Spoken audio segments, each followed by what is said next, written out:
Fat and Thin by Anton Chekhov. Two friends, one a fat man and the other a thin man, met at the Nikolaevsky station. The fat man had just dined in the station, and his greasy lips shone like ripe cherries. He smelt of sherry and fleur d'orange. The thin man had just slipped out of the train and was laden with portmanteaus, bundles, and bandboxes. He smelt of ham and coffee grounds. A thin woman with a long chin, his wife, and a tall schoolboy with one eye screwed up came into view behind his back.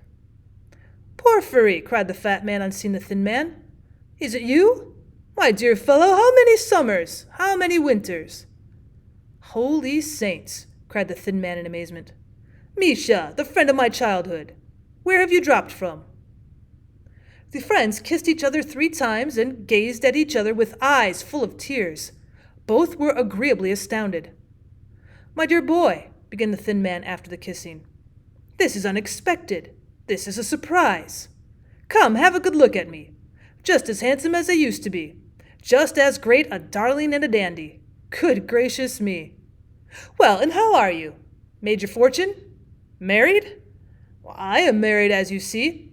This is my wife Louise. Her maiden name was Vansenbach, of the Lutheran persuasion.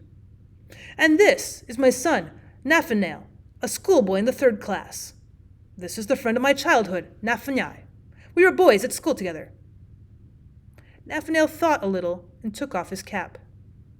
"We were boys at school together," the thin man went on. "Do you remember how they used to tease you? You were nicknamed Herostratus because you burned a hole in the school book with a cigarette. And I was nicknamed Ephialtes because I was fond of telling tales. We were children." "Don't be shy, Nathanael. Go nearer to him. And this is my wife. Her maiden name was Vatzenbach, of the Lutheran persuasion." Well, Nathanael thought a little and took refuge behind his father's back. "Well, how are you doing, my friend?" the fat man asked, looking enthusiastically at his friend. "Are you in the service? What grade have you reached?" "Oh, I am, dear boy. I've been a collegiate assessor for the last 2 years, and I have the Stanislav. The salary's poor, but, well, that's no great matter.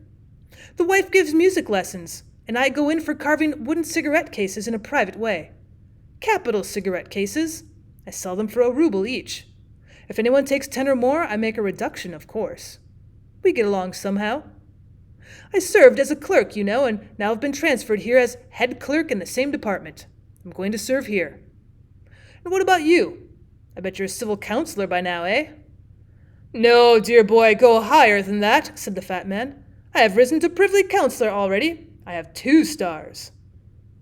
The thin man turned pale and rigid all at once, but soon his face twisted in all directions in the broadest smile.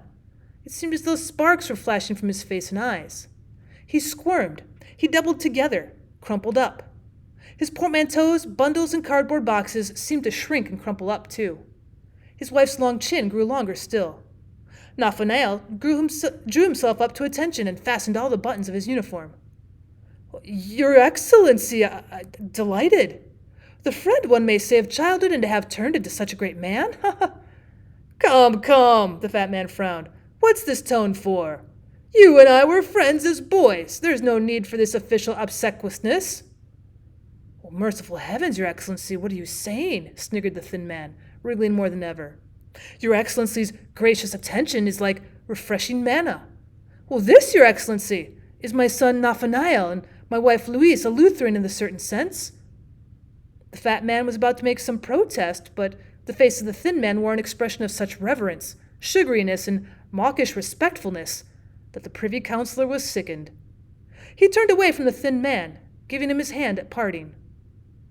The thin man pressed 3 fingers, bowed his whole body, and sniggered like a Chinaman. His wife smiled. Nathanael scraped with his foot and dropped his cap. All 3 were agreeably overwhelmed.